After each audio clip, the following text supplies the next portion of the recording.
At least 79 people have lost their lives in Assam due to severe flooding, and the situation continues to remain grim.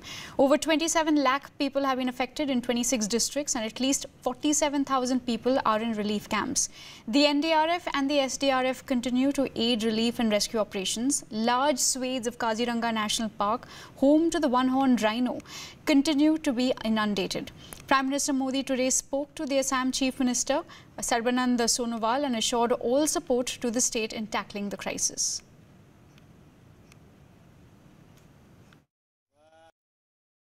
अभी जो हम लोग खड़े हैं यह असम के धुबरी जिले के पश्चिम असम के धुबरी जिले के यह हम फुलीमारी ग्राम पंचायत एरिया में खड़ा है, जहां पे आप देखिए जो घर है, अभी ये कोई रिवर के अंदर ये घर है नहीं, लेकिन अभी जो रास्ते हैं उसके ऊपर इतने सारे पानी आ गए हैं, जितने सारे लोग हैं सब घर पे अभी अटके हुए हैं ये लोग, और यहाँ से इनको थोड़ा बहुत जो रेस्क्यू किया गया है, कुछ लोगों को यहाँ से शिफ्ट किया गया जो ज़्यादा दिक्कत में थे, लेकिन और जो लोग हैं इन लोगों को सरकार की तरफ से, प्रशासन की तरफ से कुछ रिलीफ वगैरह मुहैया किया जा रहा है। इनके खाने के लिए चावल दाल वगैरह दिया जा रहा है प्रशासन की तरफ से। मेनली यहाँ का जो प्रॉब्लम है, जो यहाँ के जो डोमेस्टिक एनिमल है उन लोगों का बहुत प्रॉब्लम है, उसका खाने का दिक्कत है, और जो पीने का पानी के लोगों का जो पीने का पानी का बहुत सारी दिक्कत है।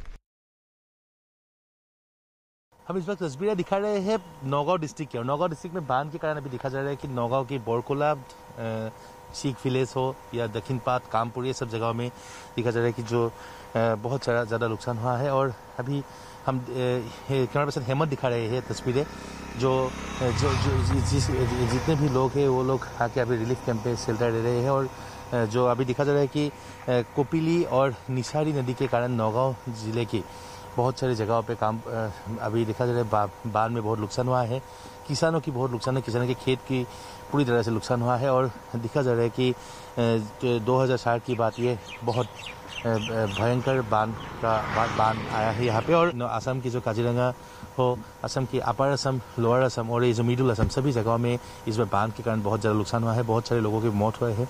नौगांव में भी 3 बच्चों की मौत हुई है। और एडमिनिस्ट्रेशन ने रिलीफ कैंप का व्यवस्था किया है, और रिलीफ कैंप में जो कोविड-19 का प्रिकॉशन का व्यवस्था किया गया है। Now, India reports the highest one-day spike in coronavirus cases, with nearly 39,000 new cases, taking the total case tally to over 10,77,000. There are currently over 3,73,000 active coronavirus cases in the country. 543 deaths were registered in 24 hours. Over 26,000 people have died of COVID-19 so far. Now, more than 6,77,000 Indians have recovered until now. Over 1,37,000 tests have been conducted in total, with over 3,58,000 tests conducted yesterday. Maharashtra continues to be the worst hit state with over 3 lakh cases. Recovery rate in Delhi, in fact, now stands at 83.3%. Union Minister Dr. Harshvardhan has encouraged people who have recovered from COVID-19 to donate plasma and help others. Delhi police और All India Institute of Medical Sciences के द्वारा आयोजित इस कार्यक्रम के माध्यम से समाज के सब वर्गों के लोगों को, और विशेषकर जो कोरोना से प्रभावित हो चुके हैं, उनको असाधारण प्रेरणा मिलेगी। और बहुत बड़ी संख्या में प्लाज्मा डोनेशन करने के लिए कोरोना से प्रभावित मरीज़ जो अब ठीक हो चुके हैं वो आगे आएंगे। Let's now take you through the global figures of the pandemic. These are the total number of figures worldwide. It's over 1.4 crores. Remember, the World Health Organization has said that over the last 2 days, we have seen a record daily spike in cases. Meanwhile, over 6 lakh people have lost their lives worldwide. Focusing now on the 2 countries that have done worse than, that in fact have more cases than India. US has over 38 lakh cases. 1,42,877 cases have lost, people have lost their lives so far. The number of cases constantly growing in the US even now. Focusing on Brazil, Over 20 lakh total cases, 78,817 people have lost their lives so far. Remember, the Brazilian President Jair Bolsonaro has now said that the coronavirus restrictions are crippling the Brazilian economy. Remember, he's time and again come under intense criticism for not taking the pandemic seriously. Now, meanwhile, Old Delhi's Chandni Mahal police station was the first to be sealed amid the COVID-19 pandemic. Now that the station has been decontained, cops recall their grueling fight against the virus. Nitisha Kashyap brings you more. The Chandni Mahal police station was the first in Delhi to be completely shut down because of the rise in COVID-19 cases. It was also the first police station where all the staff were quarantined. The Chandni Mahal area was the first to be declared a containment zone back in April after 184 Tablighi Jamaat members were found staying there. 100 were tested positive and even now 2 lanes remain sealed. 29 लोगों को 14 days के लिए अंदर थाने में ही रखा गया, बाहर नहीं जाने दिया गया। उनसे हमने एडमिनिस्ट्रेटिव काम लिया। जो बाहर का स्टाफ था वो बाहर से आके अपने घरों से आके ड्यूटी करके वापस घर जा रहा था। इनफैक्ट SHO भी इन्फेक्टेड हो गया था। एक दूसरा इंस्पेक्टर जो जामा मस्जिद का थाना है वहाँ बैठकर सुपरविजन कर रहा था। 2 फ्रंट पे दिक्कत वाली बात आ रही थी। एक पहला ये कि हम अपने घर वालों को कैसे बताएं, क्योंकि वो तो पहले से ही डरे हुए हैं। हम ड्यूटी छोड़ के उनको संभालने जा नहीं सकते, तो उनको एक कंट्रोल में रखना था। इमोशनली उनको सपोर्ट्स की ज़रूरत थी और यहाँ हम खुद अपने आप को संभालते हुए और हमें अपनी ड्यूटी भी देखनी थी।